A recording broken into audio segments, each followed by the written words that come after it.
রোজিনা খাতুন, শফিকুলদের, সন্ময় ব্যানার্জিকে ধরা হচ্ছে।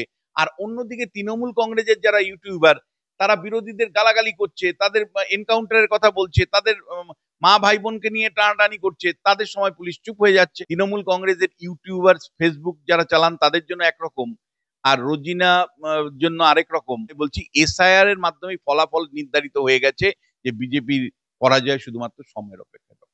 বিজেপির পার্টি কোথায়? তৃণমূলের সাথে লড়াই করতে গেলে আমি তোমায় বললাম শুধু এসআইআর দিয়ে হবে না। তৃণমূলের সাথে লড়াই করতে গেলে আমার সংগঠন চাই, মানি পাওয়ার চাই, মাসুল পাওয়ার চাই। লন্ডভন্ড করে দেব, একজনও নাম বাদ দিলে আমরা লন্ডভন্ড করে দিব, আমরা বাড়িঘরাও করে দিব, আগুন জ্বালিয়ে দিব, কেউ আবার বলছে। এগুলো বলছে হলো খুব পরিষ্কার মুসলিমদেরকে এই বার্তা দিয়ে, দেখো আমরাই হলো মুসিয়া, আমরাই তোমাদের রক্ষাকর্তা। এমন হতে পারে ভোটার তালিকা না হওয়ার জন্য মানে রাজ্য সরকারের মেয়াদ শেষ হয়ে গেল, অটোমেটিক্যালি অটোমেটিক্যালি রাজ্যে রাষ্ট্রপতি শাসন হয়ে গেল। কিন্তু মমতা বন্দ্যোপাধ্যায় এত বোকা বলে আমার মনে হয় না। উনি যেটা করবেন ওনার কৌশলটা আমি বুঝতে পেরেছি। অভিষেক বন্দ্যোপাধ্যায় এই ডিজিটাল যোদ্ধার যে প্রকল্প নামালো, তাতে আরেকবার প্রমাণিত হলো যে তৃণমূল কংগ্রেসের সোশ্যাল মিডিয়ার যে খামতি সেটা প্রমাণিত হলো। তাহলে সবাই সোশ্যাল মিডিয়া মানে কুটির শিল্পে পরিণত হবে। প্রত্যেকটা তৃণমূল কর্মী সমর্থক তারা সোশ্যাল মিডিয়াতে তার দলের হয়ে এবং বিরোধীদের বিরুদ্ধে তারা লাগাতার হয়তো প্রচার শুরু করে দিবে। মমতা বন্দ্যোপাধ্যায় নন্দীগ্রামে হেরে গেল, কেন হেরে গেল? মমতা বন্দ্যোপাধ্যায়ের দল যে ভাষায় কথা বলেছে, শুভেন্দু তার কাউন্টার দিয়েছে, তাতেই জয়ী হয়েছে। গত 5 বছরের বিরোধী দলের নেতা হিসেবে যতটুকু লড়াই শুভেন্দুই দিয়েছে, কিন্তু শুভেন্দু কিন্তু দলটাকে নামাতে পারেনি। অভিষেক বন্দ্যোপাধ্যায় ডিজিটাল যোদ্ধা একটা, তারা বললেন যে আমরা ডিজিটালি এই মুহূর্তে আসবো, কারণ ভোটও নাকি অভিষেক বন্দ্যোপাধ্যায় বলছেন ডিজিটাল একটা এফেক্ট পড়ে। সেজন্য অভিষেক বন্দ্যোপাধ্যায় ডিজিটাল যোদ্ধা নামে একটা লঞ্চ করেছেন, কার্যত বড় ঘোষণা বলে তৃণমূল কংগ্রেস নিচ্ছে। এবং এখন দেখা যাচ্ছে তৃণমূলের সমস্ত কর্মী যারা রয়েছেন, নেতা যারা রয়েছেন, তারা বলছে আমি ডিজিটাল যোদ্ধা। আমার সঙ্গে রয়েছেন রাজনৈতিক বিশ্লেষক বিশ্বনাথ চক্রবর্তী। স্যার, কেন হঠাৎ ডিজিটালে আসতে হলো তৃণমূল কংগ্রেসকে? এটা কি আইপ্যাকের বুদ্ধি না অভিষেক বন্দ্যোপাধ্যায়ের বুদ্ধি? না দেখো, মানে দল হিসাবে সিদ্ধান্তটা তারা নিয়েছে আর সম্ভবত এই কারণে যে সোশ্যাল মিডিয়াতে যদিও দেবাংশুর নেতৃত্বে একটা বড় গ্রুপ আছে, আইপ্যাক সঙ্গে আছে কি, হ্যাঁ, আইটি সেল একটা তো আছেই, কিন্তু তারপরেও আমি বলবো যে সম্প্রতি তুমি যদি সোশ্যাল মিডিয়ার যুদ্ধ দেখো, তাহলে মমতা বন্দ্যোপাধ্যায় একটার পর একটা ফাউল করছেন, আর সঙ্গে সঙ্গে কিন্তু মানে তা নিয়ে মিম হচ্ছে, ব্যঙ্গ বিরূপ হচ্ছে, এবং মমতা বন্দ্যোপাধ্যায়কে সমালোচনা করছে। ধরো আমি একটা উদাহরণ দিচ্ছি, রেড রোডে শিল্পীদের সঙ্গে নিয়ে মমতা বন্দ্যোপাধ্যায় যখন নাচছেন, তখন উত্তরবঙ্গের একের পর এক লাশ ভেসে যাচ্ছে। এই ছবি দুটো একসাথে দিয়ে আহ, সরকারের তীব্র সমালোচনা করা হয়েছে, প্রায় সবাই লোক পোস্ট করেছে। এবার তৃণমূলের কাউন্টার কি হবে? তৃণমূল কিন্তু বুঝে উঠতে পারছে না যে কাউন্টার কি হবে। একটা হতে পারে যে সবাই যদি মানে শেয়ার করতে থাকে তাহলে একরকম কাউন্টার হতে পারে। কিন্তু তৃণমূলের তরফ থেকে যে কয়টা পোস্ট করা হয়েছিল, দেবাংশু সমেত করেছিল, সেগুলো কিন্তু লোক মানে খুব মানে যে বিরাট পরিমাণে গ্রহণ করেছে এমন নয়। না, দেখেছে, কিন্তু দেখেও আমি দেখেছি যে ওই সমস্ত পোস্টে আবার প্রচুর বিরূপ মন্তব্য লোক করেছে। কুণালে পোস্টেও বিরূপ মন্তব্য হয়েছে, কমেন্ট, ওইটাই। আর একইভাবে ধরো মমতা বন্দ্যোপাধ্যায় কয়েকদিন আগে বললেন উত্তরবঙ্গের বন্যার প্রেক্ষিতে বললেন ম্যানগ্রোভ লাগাও। ম্যানগ্রোভ তো হয় দক্ষিণ 24 পরগনা সুন্দরবন অঞ্চলে, মানে লবণাক্ত মাটিতে, ওখানে কি করে হবে? কিন্তু মমতা বন্দ্যোপাধ্যায় বলে দিলেন। এইবার মমতা বন্দ্যোপাধ্যায়কে নিয়ে বিরূপ হচ্ছে, ব্যঙ্গ হচ্ছে, সরকারের ব্যর্থতার জায়গা তুলে ধরা হচ্ছে, মুখ্যমন্ত্রী হাস্যকর হয়ে উঠছে। এইবার যেহেতু তৃণমূলের এক্সিস্টিং সোশ্যাল মিডিয়া খুব একটা ইফেক্টিভ হচ্ছে না, তাই পুরোপুরি পার্টিটাকে নামিয়ে দিতে চাইছে। নামিয়ে দিয়ে ধরো প্রত্যেকটা তৃণমূলের সমর্থক যারা, তারা যদি নিজের নিজের ফেসবুক সোশ্যাল মিডিয়াতে পোস্ট করতে শুরু করে, এবং তৃণমূলে যেন একটা প্রতিযোগিতা আছে, তৃণমূলের মধ্যে একটা কর্পোরেট স্টাইল ফাংশনিং আছে, যে আমি 10টা মানে ব্যঙ্গাত্মক কথা বললাম, আমি 10টা আক্রমণ করলাম, তাহলে আমার মার্কস বাড়লো। এটা তো হয় তৃণমূলে, মানে ওদের তো পারফরমেন্স ওরিয়েন্টেড পার্টি। ফলে অভিষেক বন্দ্যোপাধ্যায় খুব সুকৌশলে, যেহেতু মানুষ তৃণমূল কংগ্রেসের বক্তব্য সোশ্যাল মিডিয়া অন্তত নিচ্ছে না। দেখো, ভোটের রাজনীতি এক জিনিস আর সোশ্যাল মিডিয়া আরেক জিনিস।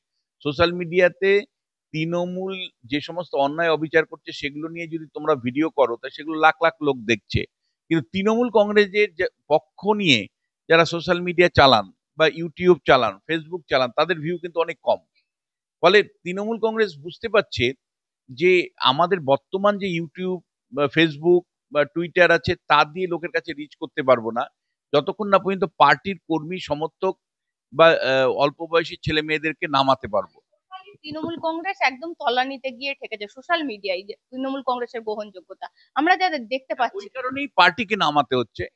পার্টি পুরো পার্টি কর্মী সমর্থকদের নামাবে, তারপরে তার উপর পারফরমেন্সের উপর ভিত্তি করে যদি পদ দেয়, তাহলে সবাই সোশ্যাল মিডিয়া মানে কুটির শিল্পে পরিণত হবে। প্রত্যেকটা তৃণমূল কর্মী সমর্থক তারা সোশ্যাল মিডিয়াতে তার দলের হয়ে এবং বিরোধীদের বিরুদ্ধে তারা লাগাতার হয়তো প্রচার শুরু করে দিবে। দেখো, এটা অল্প সময়ের মধ্যেই বুঝতে পারবো যে অভিষেক বন্দ্যোপাধ্যায়ের ডিজিটাল যোদ্ধা প্রকল্প কতটুকু কার্যকারী হলো। কিন্তু এই মুহূর্তে আমি তোমায় বলতে পারি, একটা প্রফেশনাল সংস্থা আইপ্যাকের মতন থাকা সত্ত্বেও বা অত্যন্ত অভিজ্ঞ সম্পন্ন দেবাংশু থাকা সত্ত্বেও তৃণমূল কংগ্রেসের বক্তব্য অন্তত সোশ্যাল মিডিয়াতে গ্রহণযোগ্য হয়ে উঠছে না। তৃণমূল কংগ্রেসের যারা ইউটিউবার বা ফেসবুক বা টুইটারে কাজ করছেন তৃণমূলের হয়ে, মানুষ নিচ্ছে না, এটা ফ্যাক্ট। এটা মানে এর জন্য বড় বিশেষজ্ঞ হওয়ার দরকার নেই, সোশ্যাল মিডিয়াটা ধরে কাউন্ট করলেই হয়, ভিউ দেখলেই বোঝা যাবে। এমনকি ধরো কুণাল ঘোষ কোন একটা ভিডিও পোস্ট করলো, সঙ্গে সঙ্গে কুণাল ঘোষের ওই পোস্টের মধ্যে ঢুকে হাজার হাজার লোক গিয়ে কিন্তু কমেন্ট করছে, মানে সরকারের বিরোধিতা করছে। দেবাংশুর ক্ষেত্রেও আমি দেখেছি যে কমেন্ট ক্ষোভ বিক্ষোভ দেখাচ্ছে। ফলে তৃণমূল কংগ্রেস একদম পার্টিকে নামিয়ে দিচ্ছে সোশ্যাল মিডিয়াতে। এখন দেখার যে পার্টিকে নামানোর পরে সোশ্যাল মিডিয়াতে তৃণমূলের স্টেক বা তৃণমূলের গ্রহণযোগ্যতা বা তৃণমূলের প্রভাব কতটুকু বাড়ে। আমি তোমাকে একটা জিনিস তোমার দর্শকের জন্য বলতে চাই, সোশ্যাল মিডিয়া দিয়ে ভোট হয় না, এটা আমি পরিষ্কার তোমাকে বলতে চাই। তাহলে সোশ্যাল মিডিয়া কিসে ব্যবহার হয়? আমাকে আজকে অল ইন্ডিয়া সংবাদপত্র, একাধিক সংবাদপত্র আমাকে আজকে ফোন করেছিল। তারা আমাকে জানতে চাইছিল যে সোশ্যাল মিডিয়াতে কতটুকু ভোট হয়। দেখো, সোশ্যাল মিডিয়া কর্মী সমর্থকদের চাঙ্গা রাখার জন্য খুব গুরুত্বপূর্ণ। ওটা না হলে কিন্তু আবার হবে না। সোশ্যাল মিডিয়ার মধ্য দিয়ে বিভিন্ন তথ্য দেওয়া, প্রতিপক্ষকে আক্রমণ করা, প্রতিপক্ষর বক্তব্যকে খণ্ডন করা, নিজেদের বক্তব্যকে তথ্য দিয়ে জাহির করা, এটা কর্মী সমর্থক যারা দলের হয়ে কাজ করেন তাদেরকে উদ্বুদ্ধ করে, জাগিয়ে রাখা। কিন্তু এটা একেবারে ভোটার লেভেলে। আমি তোমায় বলছি, তোমার বাড়িতে যিনি কাজ করেন বা আমার বাড়িতে যিনি কাজ করেন, জীবনে কোনো উল্টেও দেখেন না সোশ্যাল মিডিয়া। বা তুমি যদি দেখো, যারা কাজে খুব ব্যস্ত থাকতে হয় সকাল থেকে, মানে শ্রমজীবী মানুষ, ধরো একজন ড্রাইভার, মানে ওলা উবেরের ড্রাইভার ইভেন, তাদের পক্ষেও কিন্তু এই প্রতিনিয়ত সোশ্যাল মিডিয়াকে আপডেট করা মানে সম্ভব নয়। ফলে সোশ্যাল মিডিয়া বা একজন কৃষক বা একজন চা বাগানের শ্রমিক বা চটকলের শ্রমিক, আমি কিন্তু খুব কমই দেখেছি সোশ্যাল মিডিয়া বিরাট পরিমাণে তারা দেখছেন। ফলে সোশ্যাল মিডিয়া কর্মী সমর্থকদের চাঙ্গা রাখার পক্ষে ভীষণ গুরুত্বপূর্ণ।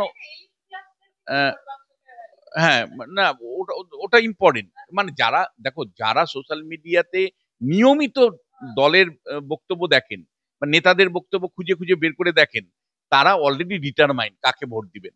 তারা অলরেডি মনস্থির করে ফেলেছেন যে কোন দলকে ভোট দিবেন। কিন্তু মানে কর্মী সমর্থকদের মধ্যে প্রতিনিয়ত বার্তা দেওয়া যায়, ভাই আমরাই জিতছি। ফলে সোশ্যাল মিডিয়া কি করে, হ্যাঁ, শেষ পর্যন্ত লড়াইটাকে জারি রাখার প্রশ্নে সোশ্যাল মিডিয়া বা প্রচারের একটা গুরুত্ব আছে, অগ্রগণী ভূমিকা আছে। কিন্তু শেষ পর্যন্ত একেবারে মানে এন্ড লেভেলে, মানে শেষ পর্যায়ে ভোট বাক্স পর্যন্ত কি পৌঁছায়, আমার ব্যক্তিগত অ্যাসেসমেন্ট বিরাট কোনো ভোট বাক্সে প্রভাব পড়ে না। কিন্তু তারপরেও মানে ভোটের অ্যাটমসফিয়ার বা আবহ ধরে রাখার জন্য সব রাজনৈতিক দল মানে নেমে যায় প্রচার করতে। সোশ্যাল মিডিয়া প্রচারের একটা বড় হাতিয়ার।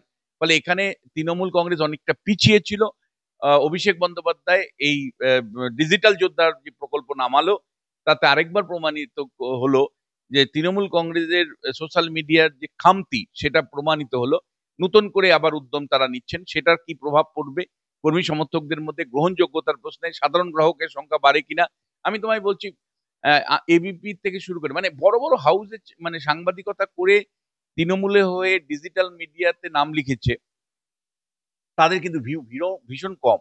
মানে সব বড় বড় সাংবাদিক, তাদের একসময় প্রথিতযশা নাম ছিল, পরিশ্রমী সাংবাদিক, তারা তৃণমূল কংগ্রেসের হয়ে কথা বলতে গিয়ে ইউটিউব চ্যানেল খুলেছিল, কিন্তু আমি দেখেছি চলেনি।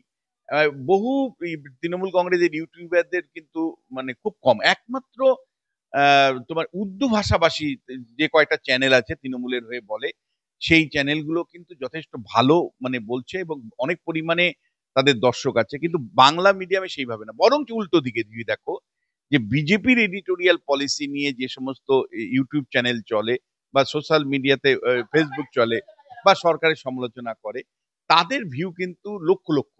ফলে সেই জায়গায় তৃণমূল কংগ্রেস কিন্তু পেরে উঠছে না। ফলে এবার দলকে নামিয়েছে, কর্মী সমর্থকদের নামিয়েছে, যাতে করে মানে এই তাদের বিরুদ্ধে যে প্রচার হচ্ছে বা তাদের পক্ষে নিয়ে প্রচার করা, বিরোধীদেরকে খণ্ডন করা। এখানে একটা কথা বলবো, দলের প্রচার হচ্ছে খুব ভালো কথা, দলের প্রচারের জন্য সে ডিজিটাল যোদ্ধা কেন, আপনি পুরো সোশ্যাল মিডিয়াটাই কিনে নিতে পারেন, কিন্তু দলের প্রচারের নামে যারা সরকারের সমালোচনা করবে তাদেরকে যদি ব্যক্তিগতভাবে আক্রমণ হয়, তাহলে অভিষেক বন্দ্যোপাধ্যায় তার দায় দায়িত্ব নেবেন তো? নিশ্চয়ই নেবেন, কারণ তিনি লঞ্চ করেছেন, বা তৃণমূল পার্টি নেবেন।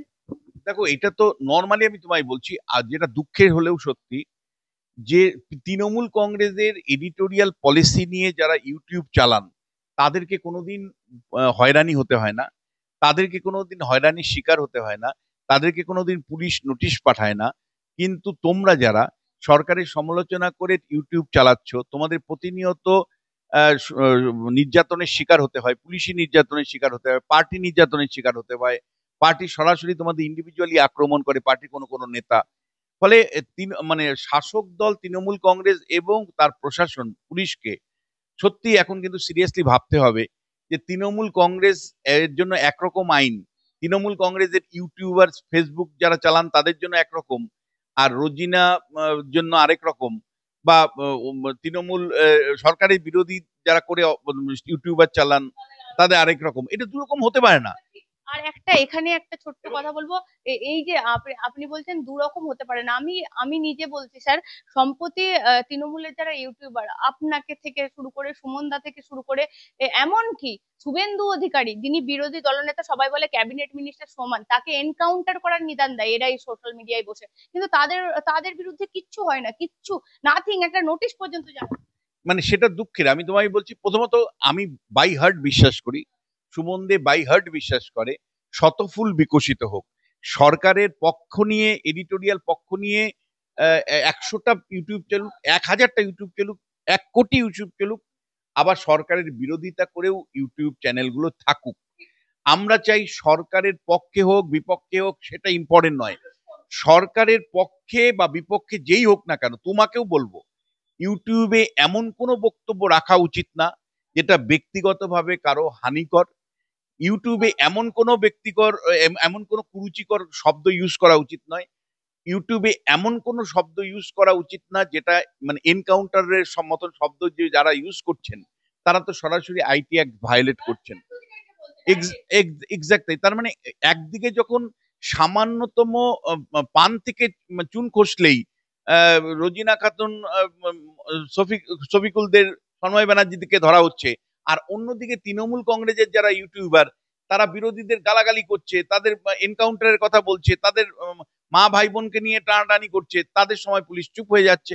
তাই আমি পুলিশকে অনুরোধ করব, তৃণমূল কংগ্রেসের নেতৃত্ব অভিষেক বন্দ্যোপাধ্যায়কে অনুরোধ করব যে একই যাত্রায় পৃথক ফল হতে পারে না, যে যার মতন এডিটোরিয়াল পলিসি নিয়ে সংবাদপত্র চালাক, সোশ্যাল মিডিয়া চালাক, দয়া করে অভিষেক বাবু আপনার কাছে অনুরোধ যে শতফুল বিকশিত হোক, সবার বক্তব্যই উঠে আসুক, তৃণমূল কংগ্রেসের ইউটিউবাররাও বলুক, তৃণমূল বিরোধী বা বাম পক্ষ নিয়ে বা কংগ্রেসের পক্ষ নিয়ে যে সমস্ত ইউটিউবাররা আছেন তারাও বক্তব্য রাখুন। কিন্তু তৃণমূল পক্ষে যারা ইউটিউবার আছেন তাদের সময়ে তারা যা ইচ্ছে তাই বলবার সেন্সার পেয়ে যাচ্ছে, তাদের পুলিশ কিছু বলবে না। আর অন্যদিকে তৃণমূল বিরোধী এডিটোরিয়াল পলিসি নিয়ে যারা কথা বলবেন তাদের সামান্যতম দিক থেকে ওদিক হলে সঙ্গে সঙ্গে পুলিশের নোটিশ, তাদের পরিবারকে নিয়ে টানাটানি, তাদেরকে জেল হেফাজত দেওয়া, তাদের সে পুলিশের চোখ রাঙানো, বা আপনার নেতারা তাদেরকে ব্যক্তিগতভাবে গালাগালি করা, এগুলো কিন্তু চলতে পারে না। একই সাথে দুটো জিনিস চলতে পারে না। আমি সেই কারণেই বারবার বলবো যে দেখো ডিজিটাল যোদ্ধা ডেফিনেটলি তৃণমূল কংগ্রেস একটা রণকৌশল, সেই রণকৌশলের একটাই উদ্দেশ্য, সেটা হলো কর্মী সমর্থকদের চাঙ্গা রাখা এবং বিজেপি বা বামেদের তরফ থেকে ডিজিটাল জগতে যে প্রভাব, সেই প্রভাবকে কমিয়ে তৃণমূলের প্রভাব বাড়ানোর জন্যই এই ডিজিটাল যাত্রা।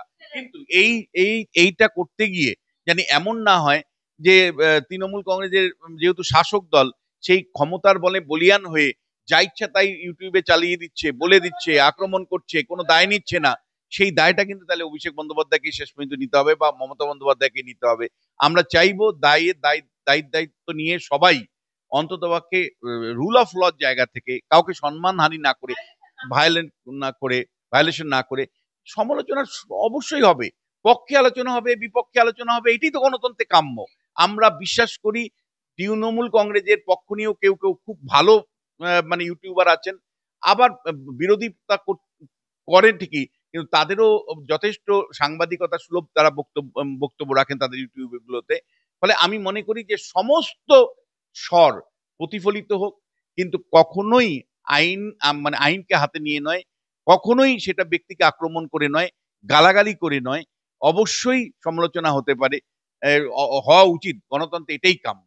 গণতন্ত্রের কথা বলছেন আপনি বারবার, আমি শুধু একটাই কথা বলতে চাই, এই যে এসআইআর নিয়ে কার্যত মোথাবাড়ি ধ্বংস করে দেবো সাবিনা ইয়াসমিন বলছে যদি একজনও বাদ যায় বৈধ ভোটার, বা সায়ন্তিকা বলছে, হুঁশিয়ারি দিচ্ছে সায়ন্তিকা যে তাহলে বিজেপি কর্মীদের বাড়ি ঘেরাও করবো। এই যে এসআইআর এর আগেই হুমকি তৃণমূলের এক একটা নেতার মুখে, কার্যত আমি বলি ধ্বংস করিয়ে দেবো, গুড়িয়ে দেবো, বাড়ি ঘেরাও করবো, মানে যাচ্ছে তাই ভাষায়। কি বলবেন?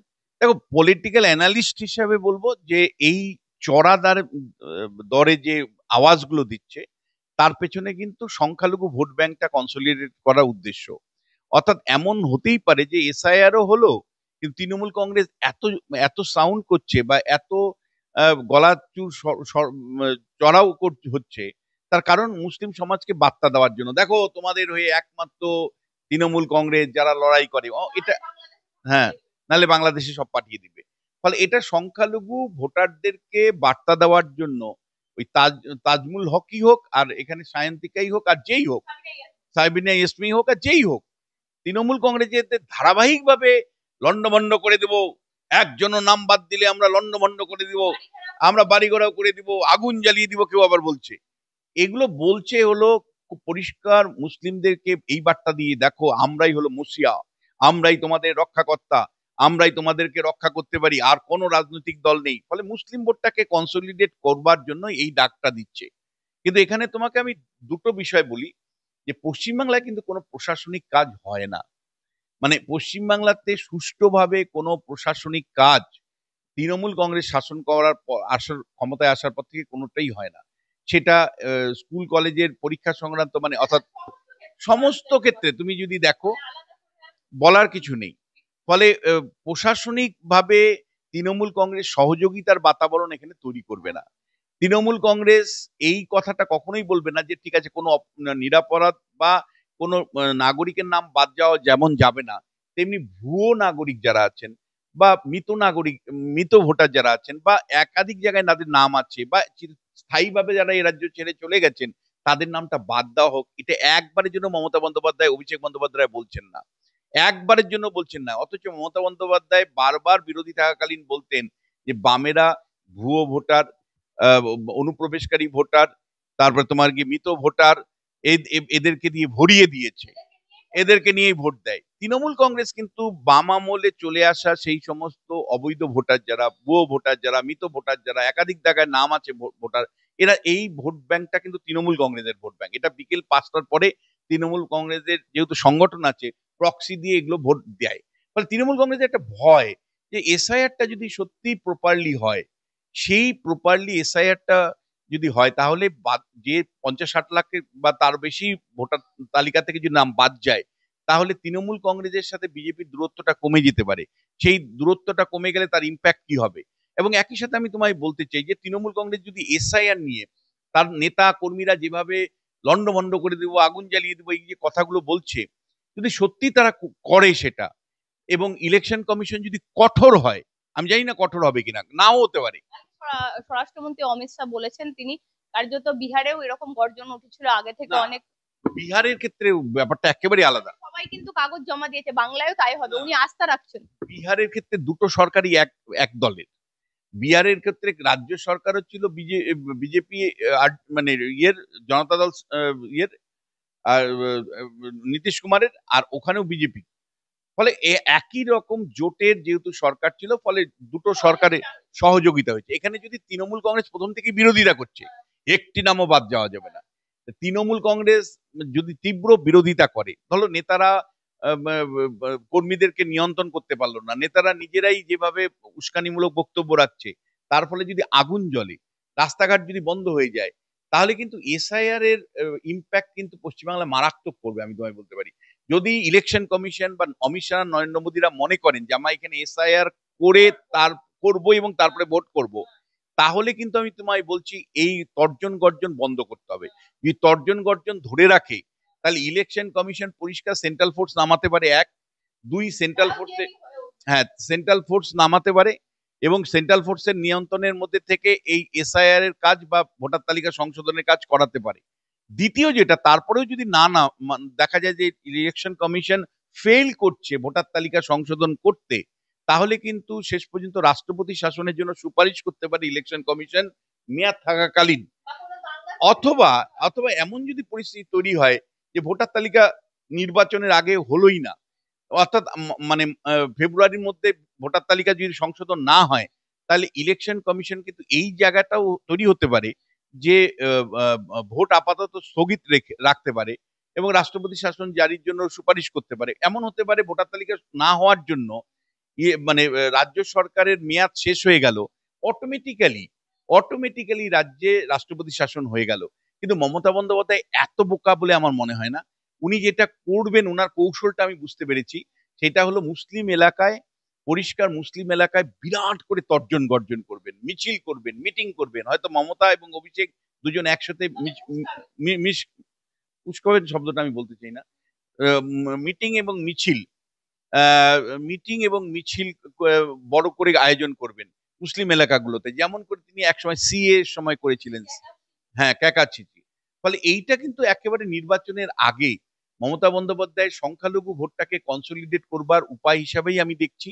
এবং ইলেকশন কমিশন কি ধরনের অবস্থান নেয়, ইলেকশন কমিশন যদি দেখা যায় আর পাঁচবারের মতন, যেমন ভোটের সময় কেন্দ্রীয় বাহিনী আসে, নিরাপত্তা ছাড়াই ইলেকশন হয়ে যায়, তারপরে কেন্দ্রীয় বাহিনী সুরসুর করে চলে যায়, যদি ইলেকশন কমিশন শেষ পর্যন্ত কম্প্রোমাইজ করে তাহলে একরকম, যদি কম্প্রোমাইজ না করে তাহলে এই এসআইআরটাকে তুমি বলতে পারো ভোটের আগে ভোট। এই কারণে আমি ভোটের আগে ভোট বলছি যে এসআইআর মাধ্যমে যদি প্রকৃত ভোটার তালিকা তৈরি হয়, তাহলে পশ্চিমবাংলায় শাসক দলের চিন্তার ভাগ অবশ্যই থাকবে।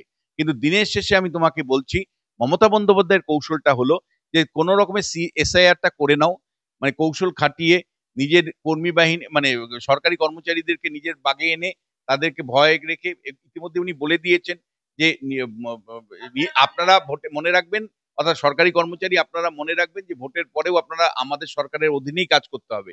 ফলে ইতিমধ্যে এই বার্তা দিয়ে দিয়েছে। তুমি জানো পশ্চিম মেদিনীপুরের তৃণমূলের যে বিজয় সম্মেলনী, তাতে এই বুথ লেভেলের অফিসারদেরকে হাজির করে পরিচয়পত্রও শুরু হয়ে গেছে। ফলে পুরোটা ম্যানিপুলেট যদি করে একরকম, আর যদি এসআইআরটা যদি ইলেকশন কমিশন মনে করে যে হ্যাঁ আমি সত্যি করে দেখাবো, বিহারে যেমন করে দেখালো, যদি শেষ পর্যন্ত করে দেখায়, তাহলে কিন্তু অঙ্ক কিন্তু অনেক রকম আসতে পারে। আমি শুধু এখানে আরেকটা প্রশ্ন না করলেই নয়, যেটা এখন ইস্যু, মমতা বন্দ্যোপাধ্যায় এই যে মহাকাল মন্দির করবেন বলছেন সব থেকে বড়, আমি বলছি একদিকে শুভেন্দু অধিকারী, একদিকে মমতা বন্দ্যোপাধ্যায়, আবার সেই হিন্দু ভোট ব্যাংকে যেটা শুভেন্দু অধিকারী বলছে পুরোটাই আমাদের, আর কিছু পার্সেন্ট নিলে আমরা এক হয়ে যাব, সেখানে মমতা বন্দ্যোপাধ্যায় কিন্তু থাবা বসাচ্ছেন। কি মনে হয় শুভেন্দু অধিকারীকে এখানে পরাস্ত করতে পারবেন উনি এই মহাকাল মন্দির করে? দেখো, মানে শুভেন্দুরা পরাজিত হবে সংগঠন নেই বলে, মানুষ তো তৈরি। আমি তোমাকে বলছি মানুষ তৈরি, মানুষ, আবারও তোমায় বলছি মানুষ তৈরি। মানুষ কিন্তু অ্যান্টি তৃণমূল অবস্থান শক্তিশালী ভাবে আছে। 21-এর থেকেও তৃণমূল বিরোধিতায় মানুষের মন স্পষ্ট, মানে বিশেষ করে হিন্দুদের মধ্যে। কিন্তু আমি তোমাকে এটাও বলতে চাই যে তৃণমূল কংগ্রেসের জয়ের পেছনে কিন্তু 3-4টে এম কাজ করবে: মানি পাওয়ার, মাসল পাওয়ার, সরকারি মেশিনারিকে ব্যবহার করা নির্বাচনের সময়, এবং মিস ইনফরমেশন দিয়ে মানুষকে বিভ্রান্ত করা। কিন্তু এখানে মমতা বন্দ্যোপাধ্যায় যে কৌশলটা নিয়েছেন মহাকাল মন্দির তৈরির, তিনি কিন্তু এক দিলে তিন পাখি মারছেন, দু পাখিও নয়, তিন পাখি মারছেন। একটা হলো, তুমি জানো যে বুদ্ধিস্টদের মধ্যে মানে মহাকাল এক খুব অত্যন্ত গুরুত্বপূর্ণ দেবতা, আবার একইভাবে নেপালি হিন্দুদের মধ্যে মহাকাল গুরুত্বপূর্ণ ইয়ে। আর সারা পশ্চিমবাংলায় হিন্দু ভোটের পোলারাইজেশন যে 56%-এর মতন হচ্ছে, এটাকে আটকাতে হলে বা ফার্দার যদি হিন্দু ভোটের পোলারাইজেশন যাতে না হয়, সেই কারণে মমতা বন্দ্যোপাধ্যায় দীঘায় জগন্নাথ মন্দির, কলকাতাতে তোমার গিয়ে ইয়ের দুর্গাঙ্গন, এবং শিলিগুড়িতে তুমি মহাকাল মন্দির দেখতে পাচ্ছ। যে শিলিগুড়ি শহর পর্যটকদের জায়গা ছিল, বাণিজ্যের জায়গা ছিল, বাণিজ্য থেকে এটা এখন ধর্মের জায়গাতে পরিণত করতে চাইছেন। এবং মানে এটা একেবারে হিন্দু ভোটের পোলারাইজেশন আটকানো। আর যেহেতু মানে তুমি জানো যে পাহাড়ে নেপালিরা বিজেপির পক্ষে কথা বলে, তৃণমূলের বিপক্ষে কথা বলে, ফলে নেপালিদেরকে একটা বার্তা দেওয়া যে আপনাদের ঠাকুরকে আমরা আলাদা গুরুত্ব দিচ্ছি শিলিগুড়িতে স্থাপন করে। এবং থার্ড যেটা, সেটা হলো যে সাম্প্রতিক বন্যা, উত্তরবঙ্গের বন্যাতে যে ভয়াবহ পরিস্থিতি হয়েছে, সরকারের ব্যর্থতা ঢাকতে, নজর ঘোরাতেই কিন্তু ওই মন্দিরের ইস্যু উনি এনেছেন খুব সচেতন ভাবে। ইম্প্যাক্ট করবে, আমি আপনাকে জিজ্ঞাসা করছি, উত্তরবঙ্গের মানুষের কি মন জয় করতে পারবে? আপনিও কিন্তু উত্তরবঙ্গের মানুষ। আমি আমি বলছি তোমাকে, ভোট কিন্তু মন দিয়ে হয় না, ভোট হয় মাসল পাওয়ার, মানি পাওয়ার এবং সরকারি বিষয়। না, মানুষকে তো, এই যে ধরো ভোটের আগে তোমার বাড়ি আমার বাড়ি হোক আশপাশে, সেখানে আবহটাই এমন করে দিবে, গ্রামগঞ্জে আবহটাই এমন হয়, যদি তোমার তোমার যদি কাউন্টার কর্মী থাকে, তাহলে তুমিও মানে কাউন্টার দিবে, তখন সমানে সমানে লড়াই হয়, তখন সেখানে আসলে মানুষের মত জানা যায়। কিন্তু যেখানে তোমার সংগঠন যদি না থাকে, তাহলে শাসক দলের মাসুল পাওয়ার যে লেভেলে থাকে, সেখানে ট্যাটু করার জায়গা নেই। আমি যেভাবে বাড়ির থেকে তোমাকে নিয়ে আসবো, বাড়ির থেকে গার্ড করে তোমার গিয়ে টোটো দিয়ে নিয়ে আসা হয়, একেবারে বুথে লাইন করে দাঁড় করানো হয়, যেভাবে চোখ রাখা হয়, বুথের মধ্যে চোখ রাখা হয় এরকম করে, তারপরে ওখানে ভোট দিয়ে আবার যাওয়ার সময় বিরিয়ানির প্যাকেট নিয়ে বাড়িতে যায়। ফলে আমি তোমাকে দিনের শেষে বলছি, মানি পাওয়ার মাসুল পাওয়ার কথা বলে, ফলে শুভেন্দু অধিকারী যদি মানি পাওয়ার মাসুল পাওয়ার সারা রাজ্যে রাখতে পারে, তাহলে একরকম রেজাল্ট। আর না হলে ওর পূর্ব মেদিনীপুরে ও রাখতে পারবে, পূর্ব মেদিনীপুরে তুমি রেজাল্ট মিলিয়ে নিও। কেন পূর্ব মেদিনীপুরে বারবার মানে শুভেন্দু আসার পরে বিজেপি জেতে? একটাই কারণ, শুভেন্দু মানে তৃণমূল যে ভাষা কথা বলে, শাসক দল যে ভাষায় কথা বলে মানি পাওয়ার মাসুল পাওয়ার দিয়ে, শুভেন্দু তার কাউন্টার মানি পাওয়ার মাসুল পাওয়ার দিয়ে চেস করে। শুভেন্দু মানে ইয়েতে মনে করো, মমতা বন্দ্যোপাধ্যায় নন্দীগ্রামে হেরে গেল, কেন হেরে গেল? মমতা বন্দ্যোপাধ্যায়ের দল যে ভাষায় কথা বলেছে, শুভেন্দু তার কাউন্টার দিয়েছে, তাতেই জয়ী হয়েছে। ফলে লোকসভা, সেই জন্য কি শাসক দলের এর একমাত্র মানে টার্গেট, দেখবেন ছোট বড় মাঝারি সবার টার্গেট শুভেন্দু, শুভেন্দু নিয়েই কিন্তু ওরা ব্যস্ত। মানে মানে দেখো, যে লড়াইটুকু যতটুকু গত 5 বছরের বিরোধী দলের নেতা হিসেবে যতটুকু লড়াই শুভেন্দুই দিয়েছে, কিন্তু শুভেন্দু কিন্তু দলটাকে নামাতে পারেনি। মানে দিনের শেষে আমি আবারও বলবো তোমাকে, আমি মানে যতক্ষণ পর্যন্ত না আমার চোখে ধরা পড়বে, ততক্ষণ পর্যন্ত আমি বলবো যে অমিতাভ চক্রবর্তী, জগন্নাথ চট্টোপাধ্যায়রা কিন্তু দলটাকে নামাতে পারেনি, কোনো ইস্যুতে দলকে নামাতে পারেনি। এমনকি আমি তোমায় বলছি, সেদিন আদিবাসীর একজন সাংসদের এত বড় মানে আক্রান্ত হলেন, এত বড় আক্রান্ত হলেন খগন মুর্মু, তার প্রতিবাদে কলকাতাতে সভাতেও দলকে নামাতে পারেনি, মাত্র কয়েক হাজার লোক হয়েছিল। আমি তো ভেবেছিলাম যে ওরকম একজন সাংসদকে আক্রান্ত করার পরে বড় ধরনের উদ্যোগ নিয়ে তারা বড় জমায়েত করবে, পুরুলিয়াতে যেখানে আদিবাসী এলাকা, বাঁকুড়ায় যেখানে আদিবাসী এলাকা, জলপাইগুড়িতে আদিবাসী এলাকা, সেখানে বড় বড় মিছিল করবে। কোনো কিছু নেই। পার্টি কোথায়?